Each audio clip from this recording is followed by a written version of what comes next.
इसमें हम लोग जानेंगे एसिड डिजीज और इन्फेक्शन जो सेक्सुअल ट्रांसमिटेड।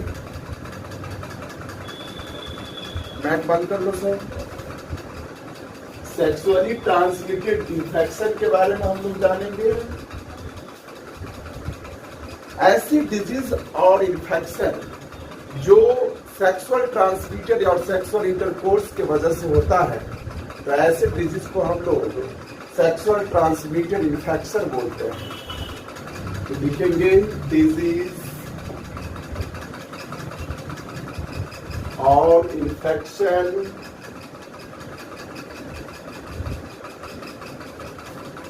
which are, लिखते चलेंगे साथ में, डिजीज और infection which are transmitted. Transmitted मतलब फैलना, through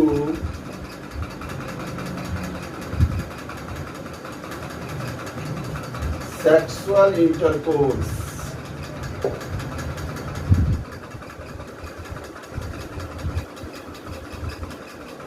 From infected person.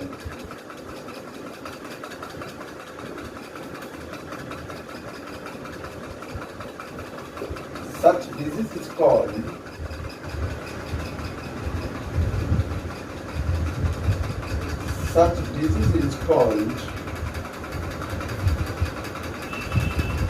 Camera fresh नहीं आ रहा है, कैमरा दिखाई फ्रेश नहीं दे रहा है। पुरानी करो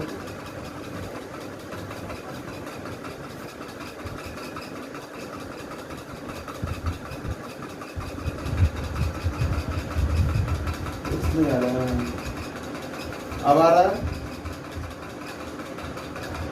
अब सही है। हाँ ठीक है, ठीक है।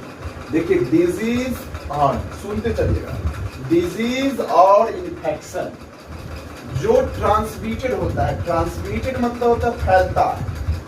किसके थ्रू? थ्रू मतलब के द्वारा, थ्रू मतलब के द्वारा। सेक्सुअल इंटरकोर्स, सेक्सुअल रूट के वजह से या सेक्सुअल इन्फेक्शन के वजह से अगर कोई डिजीज और इन्फेक्शन फैलता है, तो ऐसे डिजीज को हम लोग सेक्सुअली ट्रांसमिटेड इन्फेक्शन बोलते हैं। ऐसे डिजीज को हम लोग क्या बोलते हैं? सेक्सुअली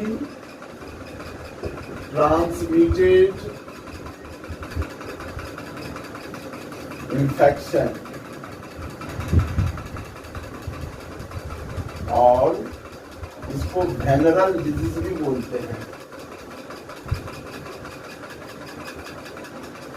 और इसको रिप्रोडक्टिव ट्रैक्ट इन्फेक्शन भी बोलते हैं।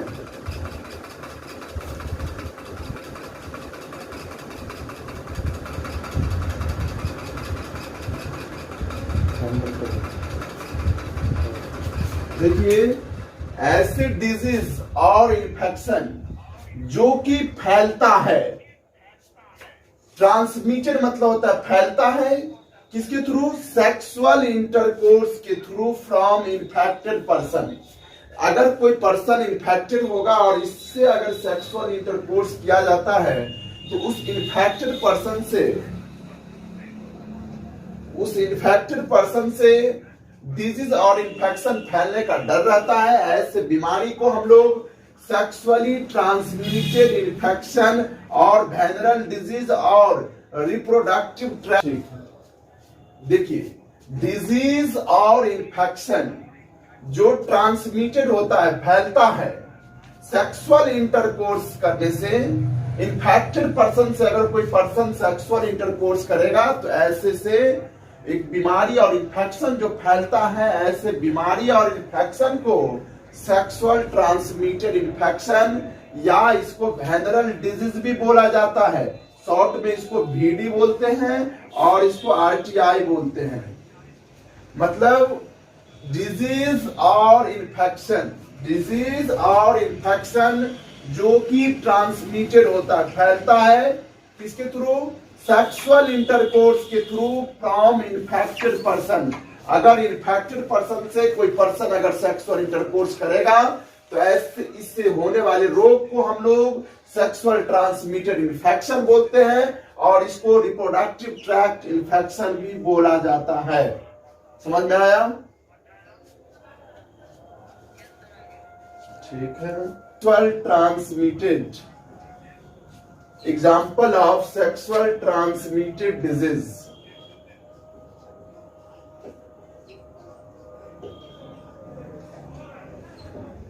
और इसके एग्जाम्पल के बारे में हम लोग जानेंगे। तो इसके एग्जाम्पल होते हैं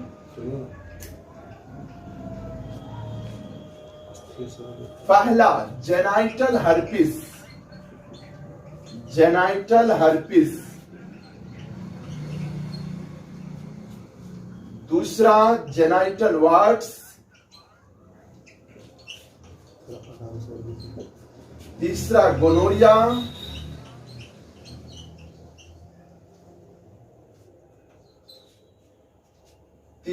चौथा एड्स। पांचवा सिफिलिस।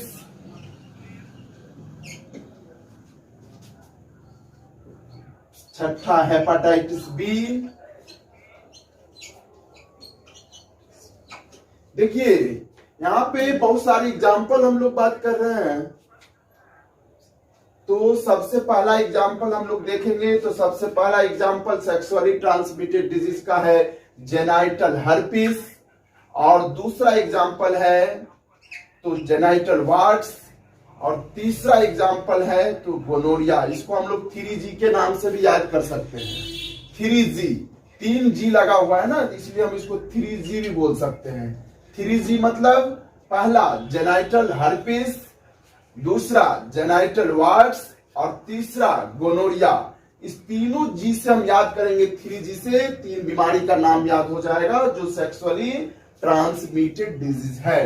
पहला एग्जांपल बोलिए जेनाइटल हर्पिस, दूसरा बोलिए जेनाइटल वार्ट्स और तीसरा बोलिए गोनोरिया और चौथा क्या है एड्स है और पांचवा सिफिलिस और छठा क्या है हेपेटाइटिस बी। और अगला का एग्जांपल देखेंगे तो हम लोग ये जानेंगे ट्राइकोमोनियासिस। ट्राइकोमोनियासिस ये भी STD है। ठीक, अब ये को बात हम समझना चाहते हैं यहाँ पे कि ये सब सारे सेक्सुअली ट्रांसमिटेड डिजीज है। तो क्या सर सबसे इन सारे सेक्सुअली ट्रांसमिटेड डिजीज में बात किया जाए तो सबसे डेंजरस कौन है? तो सबसे मोस्ट डेंजरस कौन होते हैं? एड्स। सबसे ज्यादा डेंजरस, मोस्ट डेंजरस की अगर बात किया जाए तो क्या होता है? एड्स। और ये जानेंगे सारे क्या सर सारे सेक्सुअली ट्रांसमिटेड डिजीज एंटीबायोटिक से क्यूरेबल हो सकते हैं? तो हम बोलेंगे नहीं।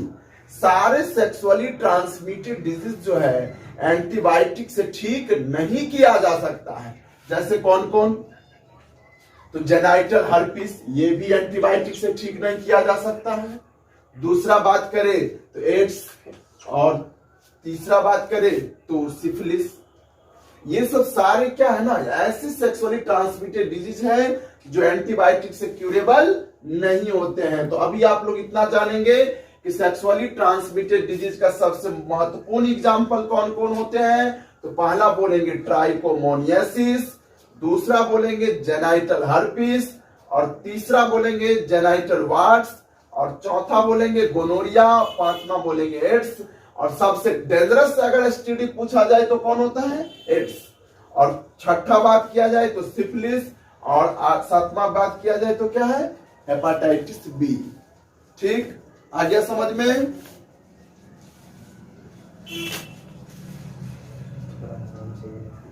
ट्रांसमिटेड डिजीज को हम लोग याद करेंगे, ये जानेंगे कि कौन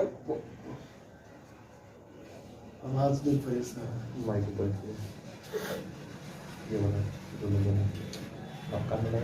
हेलो आ रहा है आवाज? देखिए यहां हम जानना ये एंटीबायोटिक से हम लोग बैक्टीरियल डिजीज को ठीक कर सकते हैं। हाँ, एंटीबायोटिक एक ड्रग्स है और केमिकल्स है, समझे, जिसके द्वारा हम लोग बैक्टीरिया को मारते हैं। ठीक है, तो ये सारे एसटीडी वायरल डिजीज है। ये जेनाइटल हर्पिस की जो बात कर रहे हैं और एड्स की जो बात कर रहे हैं, ये सारे जो है वायरस के द्वारा होता है, विषाणु के द्वारा होता है। इसीलिए वायरस के अगेंस्ट जो है एंटीबायोटिक का जो है यूज नहीं किया जाता है। तो अगर ये सारे एसटीडी अगर किसी पर्सन को होता है तो उसमें सारे क्यूरेबल हैं, लेकिन ये छोड़ के जेनाइटल हर्पिस, हेपाटाइटिस बी और एड्स, इन तीनों को अगर छोड़ दिया जाए, ये सारे, ये ऊपर में दिखाई जो दे रहा है ट्राइकोमोनियासिस, ये भी क्यूरेबल है, ये भी क्यूर हो सकते हैं, एंटीबायोटिक से क्यूर हो सकते हैं। लेकिन जेनाइटल हर्पिस ये एंटीबायोटिक से क्यूरेबल नहीं है, इसको एंटीबायोटिक से हम लोग ट्रीटमेंट नहीं कर सकते हैं। दूसरा अगर बात करें तो कौन हो गया, एड्स, और तीसरा बात करें तो हेपाटाइटिस बी। तो आप जितने बोर्ड पे देख रहे हैं एग्जाम्पल, सारे सेक्सुअली ट्रांसमिटेड डिजीज का उदाहरण है। इसमें से तीन एसटीडी कौन कौन, जेनाइटल हर्पिस, कौन कौन, जेनाइटल, आवाज क्लियर नहीं आ रहा, सही है आवाज पूरा क्लियर, थोड़ा आप स्लोली बोला कीजिए। देखिए ये सारे सेक्सुअली ट्रांसमिटेड डिजीज है जो बोर्ड पे हमने लिखे हैं, trichomoniasis, genital herpes, genital warts, gonorrhoea, AIDS और सिफिलिस और हेपाटाइटिस बी। ये इन सभी एसटीडी में जो तीन एसटीडी याद रखना है, कौन कौन, तीन एसटीडी में हम लोग को याद रखना है कि जेनाइटल हर्पिस, दूसरा याद रखना है एड्स और तीसरा याद रखना है हेपाटाइटिस बी। ये तीनों जो एसटीडी होते हैं जो एंटीबायोटिक से ट्रीटमेंट नहीं की जाती है। अगर किसी पर्सन को ये तीनों बीमारियां हो गई तो वे लाइफ में कभी भी क्यूरेबल नहीं है। अगर इन तीन में से छोड़ के एड्स और जेनाइटल हर्पिस और हेपाटाइटिस बी तीन को छोड़ दिया जाए तो बाकी सभी एसटीडी अगर इसको प्रॉपर टाइम में डिटेक्ट हो जाए और प्रॉपर ट्रीटमेंट हो तो ये सारे एसटीडी ठीक हो सकते हैं। लेकिन ये तीन एसटीडी की जो बात कर रहे हैं, जेनाइटल हर्पिस और एड्स और तीसरी बात कर रहे हैं हेपाटाइटिस बी, ये तीनों बीमारी जो है लाइफ में कभी क्यूरेबल नहीं है, कभी भी ठीक नहीं हो सकता है। बाकी सभी एसटीडी क्या है, क्यूरेबल है। इसकी ट्रीटमेंट जो है एंटीबायोटिक के द्वारा हम लोग ठीक कर सकते हैं। ठीक है, तो अब एक नोट लिख लेते हैं।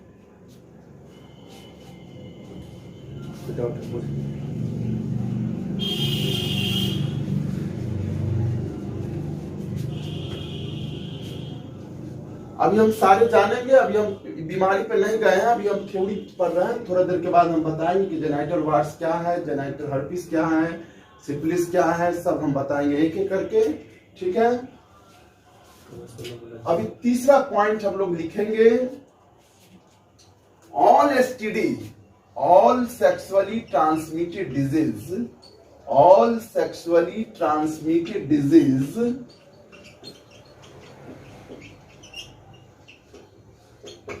all sexually transmitted disease are curable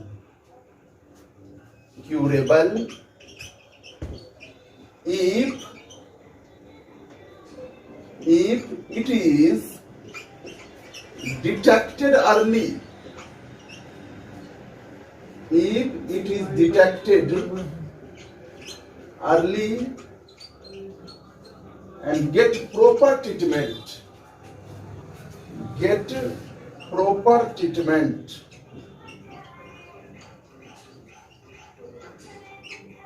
except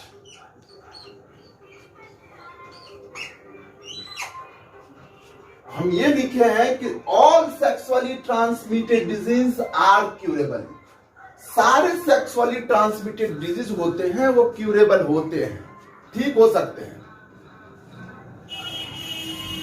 लेकिन अगर इसका क्यूरेबल हो सकते हैं कब, जब वो डिटेक्ट हो जाए अर्ली, बहुत पहले ही डिटेक्ट हो जाए सिम्टम इसके, और अगर प्रॉपर ट्रीटमेंट हो तो ये सारे सेक्सुअली ट्रांसमिटेड डिजीज ठीक हो सकते हैं। लेकिन एक्सेप्शन है 3 एसटीडी। पहला एसटीडी की बात करें तो हम लोग लिखेंगे एड्स, दूसरा बात करेंगे तो हम लोग लिखेंगे जेनाइटल हर्पीस, और तीसरा बात करेंगे तो लिखेंगे हेपाटाइटिस। ये 3 एसटीडी ऐसे एसटीडी है जो लाइफ में कभी क्यूरेबल नहीं होते, नॉट क्यूरेबल। लिख देंगे not curable and not treatment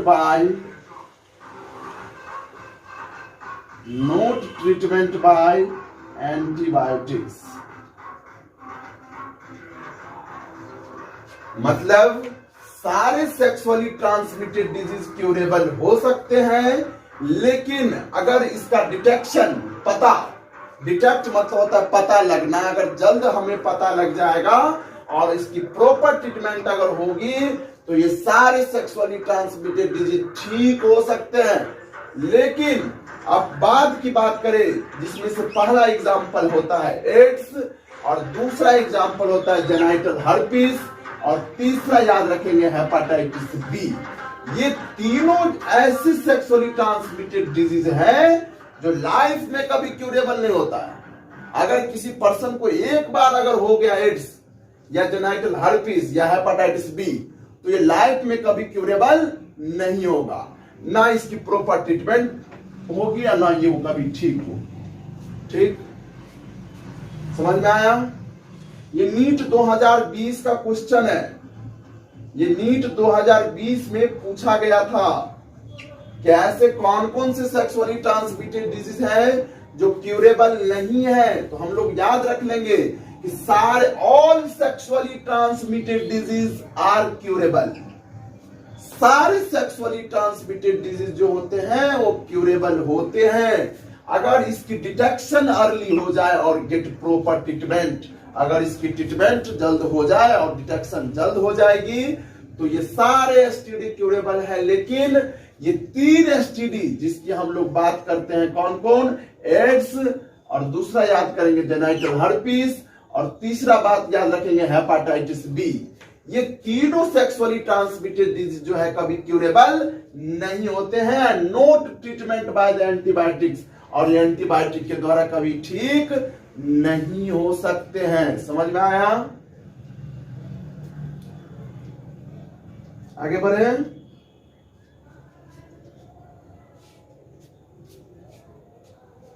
ठीक है, लिख लिए?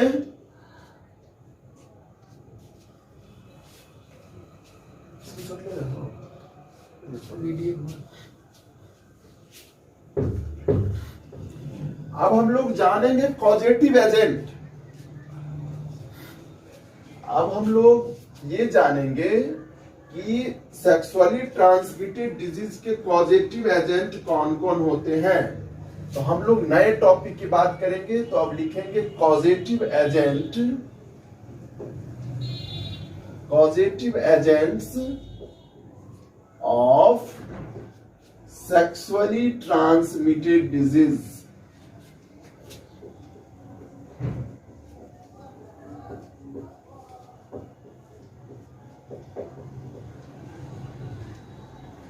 हम लोग ये जानेंगे कि सेक्सुअली ट्रांसमिटेड डिजीज जो होते हैं, ये जानेंगे कॉजेटिव एजेंट, इसके कौन कौन कारक हो सकते हैं, इनके रोग करने वाले कौन कौन हो सकते हैं। तो सबसे पहला बात याद रखेंगे, बैक्टीरिया हो सकता है। मतलब सेक्सुअली ट्रांसमिटेड डिजीज बैक्टीरिया से भी होता है, और दूसरा याद रखेंगे वायरसेस, वायरस से भी होता है, और तीसरा याद रखेंगे प्रोटोजोआ, और चौथा याद रखेंगे फंगी, और पांचवा याद रखेंगे नेमेटोड्स। मतलब ये सेक्सुअली ट्रांसमिटेड डिजीज है, उसके कॉजेटिव एजेंट कौन कौन हो सकते हैं? बैक्टीरिया भी हो सकता है, वायरस भी हो सकता है, प्रोटोजोआ भी हो सकता है, फंगी से भी हो सकते हैं, और पांचवी बात याद रख लेंगे नेमेटोड्स, और नेमेटोड्स से भी सेक्सुअली ट्रांसमिटेड डिजीज होते हैं। और हम अब जानेंगे कि कौन बैक्टीरिया से कौन एसटीडी होता है, तो हम लोग यही देख लेते हैं। तो अब ये जानेंगे कि बैक्टीरिया, जैसे हम लोग बैक्टीरियल डिजीज की पहला बात करें तो हम लोग ये जानते हैं सिफिलिस। अब ये जानेंगे कि सिफिलिस जो है ये सेक्सुअली ट्रांसमिटेड डिजीज है, लेकिन कैसा है? बैक्टीरियल है।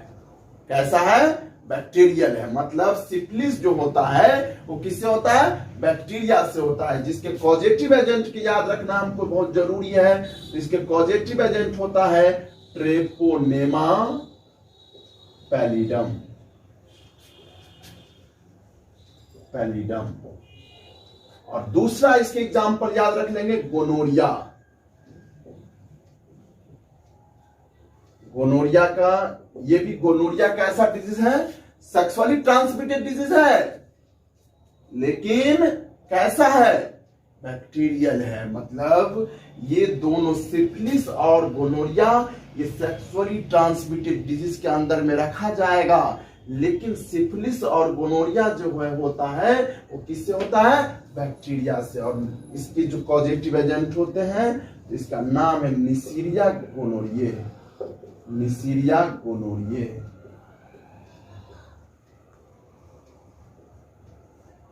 अब वायरस की बात करें तो अब हम दूसरा एग्जाम्पल की बात करते हैं। तो वायरसेस की बात करें तो वायरसेस में देखेंगे तो पहला एग्जाम्पल देख लेंगे हम लोग एड्स। पहला एग्जाम्पल क्या देखेंगे? एड्स। और इसका वायरस होता है, इसको हम लोग ह्यूमन इम्यूनोडेफिशिएंसी वायरस बोलते हैं। ह्यूमन इम्यूनोडेफिशिएंसी वायरस बोलते हैं, जिसको शॉर्ट फॉर्म में हम लोग HIV वायरस बोलते हैं। मतलब एड्स जो होता है वो कैसा डिजीज है? वायरल डिजीज है। एड्स कैसा डिजीज है? वायरल डिजीज है। और ये एड्स जो होता है वो ह्यूमन इम्यूनोडेफिशिएंसी वायरस, जिसको हम लोग HIV वायरस के नाम से जानते हैं। और बच्चे आप लोग जानते होंगे इस एड्स के डिजीज में जो पर्सन का इम्यून सिस्टम जो होता है वो बहुत वीक हो जाता है, क्योंकि HIV वायरस जो है पर्सन का इम्यूनिटी, आप लोग शायद अब आगे जब हम आगे बढ़ेंगे तो हम लोग जानेंगे सेल मीडिएटेड इम्यूनिटी और एंटीबॉडी मीडिएटेड इम्यूनिटी, जिसमें हम लोग जानेंगे कि एड्स के केस में जो होता है हेल्पर टी लिम्फोसाइट का काउंट क्या हो जाता है? घट जाता है। याद रखेंगे अभी, हेल्पर टी लिम्फोसाइट का काउंट क्या होता है? घट जाता है। हेल्पर टी लिम्फोसाइट का काउंट क्या हो जाता है? काउंट घट जाता है। और जैसे ही हेल्पर टी लिम्फोसाइट का काउंट घट जाता है तो पर्सन का इम्यूनिटी जो होता है वो बहुत वीक हो जाता है। तो इम्यूनिटी क्या हो जाता है? वीक हो जाता है। इम्यूनिटी क्या हो जाता है? वीक।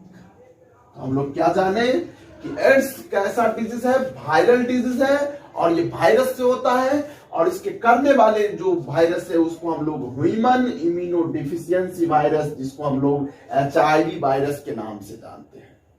और एड्स के केस में होता क्या है कि हेल्पर टी लिम्फोसाइट का जो काउंट होता है वो घट जाता है। और हेल्पर टी लिम्फोसाइट के काउंट घटने से जो पर्सन का सेल मीडिएटेड इम्यूनिटी है वो घट जाता है। अगर पर्सन का इम्यूनिटी घट जाएगा तो किसी बीमारी के प्रति जो प्रोटेक्शन है वो घट जाएगा, और पर्सन पर बहुत सारे बीमारी का अटैक वन टाइम होगा और वो पर्सन का जो है फिर डेथ हो जाएगा। तो इस केस में सबसे बड़ा घाटा होता है कि हेल्पर टी लिम्फोसाइट का काउंट जो है घट जाता है। हेल्पर टी क्या होता है? हेल्पर टी लिम्फोसाइट का जो काउंट होता है वो घट जाता है। और हेल्पर क्या होता है? हेल्पर टी सेल्स जो है ना बाबू, ये सेल मीडिएटेड इम्यूनिटी के लिए जिम्मेवार है। हेल्पर टी लिम्फोसाइट्स जो होते हैं वो सेल मीडिएटेड इम्यून सिस्टम, जिसको हम लोग CMI के नाम से जानते हैं, सेल मीडिएटेड इम्यून सिस्टम जो होते हैं, जो ये हेल्पर टी लिम्फोसाइट्स जब भी कभी भी पैथोजेंस हमारे बॉडी पे अटैक करता है तो उसके खिलाफ लड़ता है। तो हमारे बॉडी में दो मैकेनिज्म है, एक एंटीबॉडी मैकेनिज्म है और एक डायरेक्ट अटैक ऑन सेल, मतलब डायरेक्ट अटैकिंग होगा। हेल्पर टी लिम्फोसाइट जो है वो सीएमआई को कंट्रोल करता है, सेल मीडिएटेड इम्यूनिटी को कंट्रोल करता है। और सेल मीडिएटेड इम्यून सिस्टम जो होता है हमारे इम्यून सिस्टम को स्ट्रॉन्ग करके रखता है। अगर बाय द वे अगर किसी पर्सन को एड्स हो गया, ठीक, अगर एड्स हो गया तो एड्स सर हम जानेंगे सबसे पहले एड्स कैसे हो गया। तो सबसे पहले आपकी जो इम्यूनिटी है, जो रोग से लड़ने की जो क्षमता है, किसी भी वायरस या किसी भी बैक्टीरिया या किसी भी प्रोटोजोआ के खिलाफ जो हमारी बॉडी की जो लड़ने की पावर है वो घट जाएगी। और घट क्यों जाएगी? क्योंकि हेल्पर टी लिम्फोसाइट का काउंट क्या होगा? घट जाएगा। और जैसे ही हेल्पर टी लिम्फोसाइट का काउंट घटेगा तो पर्सन का इम्यूनिटी क्या हो जाएगा? वीक हो जाएगा। और इम्यूनिटी वीक होगा तो उस पर्सन पे बहुत सारे बैक्टीरिया, वायरस, प्रोटोजोआ, फंगी, सारे चीज का अटैक वन टाइम होगा। मतलब ये व्यक्ति बहुत सारे बीमारी से ग्रसित हो जाएंगे एक टाइम में, और इसकी प्रॉपर ट्रीटमेंट हम लोग नहीं कर पाएंगे, और इसके कारण इस पर्सन का जो है डेथ हो जाता है। समझ में आया?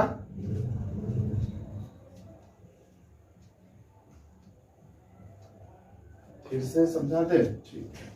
देखिए एड्स के केस में क्या होता है कि एड्स एक वायरल डिजीज है। सबसे पहले क्या जानेंगे? एड्स एक वायरल डिजीज है जिसके करने वाले कारक होते हैं वो HIV वायरस है। और HIV वायरस का फुल फॉर्म हम लोग याद रखेंगे, ह्यूमन इम्यूनो डिफिशियंसी वायरस। क्या याद रखेंगे? Human immuno deficiency virus. अब होता क्या है बाबू कि इस एड्स के केस में होता क्या है कि हेल्पर टी लिम्फोसाइट का डिस्ट्रक्शन होना शुरू हो जाता है। जैसे ही HIV वायरस बॉडी में प्रवेश करता है तो सबसे पहले वो जाके मारना शुरू कर देगा। किसको? हेल्पर टी लिम्फोसाइट को। और हेल्पर टी लिम्फोसाइट्स जो है हमारे बॉडी में इम्यून सिस्टम को स्ट्रॉन्ग करने के लिए जिम्मेवार है, सेल मीडिएटेड इम्यून सिस्टम के लिए जिम्मेवार है। अगर जैसे ही इसका काउंट घटा तो हमारा बॉडी का CMI, cellular mediated immune system जो है वीक हो जाएगा। और वीक हो जाने के कारण एक ही टाइम पर पर्सन में बहुत सारे बीमारियां का अटैक वन टाइम होगा, और इसके कारण हम लोग उस पर्सन को प्रॉपर ट्रीटमेंट नहीं कर पाएंगे और वो पर्सन का डेथ हो जाएगा। ठीक। दूसरा ये इम्यूनिटी मतलब हमारे बॉडी का एक प्रॉपर्टी है, और ये हमारे वायरस, बैक्टीरिया, प्रोटोजोआ के लड़ने की जो शक्ति है। अभी जैसे कोरोना वायरस चल रहा है तो अभी देख रहे हैं कि बहुत सारे ओल्ड एज के व्यक्ति मरे जा रहे हैं। तो ऐसा क्यों होता है? क्योंकि जो एक थाइमस ग्लैंड होता है हार्ट में, जो थाइमोसिन हार्मोन बनाता है, और ये थाइमोसिन हार्मोन जो होता है उसी हेल्पर टी लिम्फोसाइट के मैचुरेशन के लिए जरूरी होता है। और इम्यूनिटी मतलब पावर, और इम्यूनिटी मतलब रोग। जो मान लीजिए आप कितने आपका इम्यून सिस्टम तागड़ा है किसी बैक्टीरिया और वायरस के खिलाफ लड़ने के लिए, यही तो इम्यूनिटी है। आप मान लीजिए आपकी जितनी अच्छी इम्यूनिटी होगी उतनी ही अटैक बीमारी की कम होगी, आप उतना स्वस्थ रहिएगा। अगर इम्यूनिटी आपका कमजोर है, इम्यून सिस्टम आपका वर्क प्रॉपर नहीं कर रहा है, तो आप पे बैक्टीरिया हो, चाहे वायरस हो, चाहे प्रोटोजोआ हो, सारे बीमारियां के अटैक बार बार होगी। आया समझ में?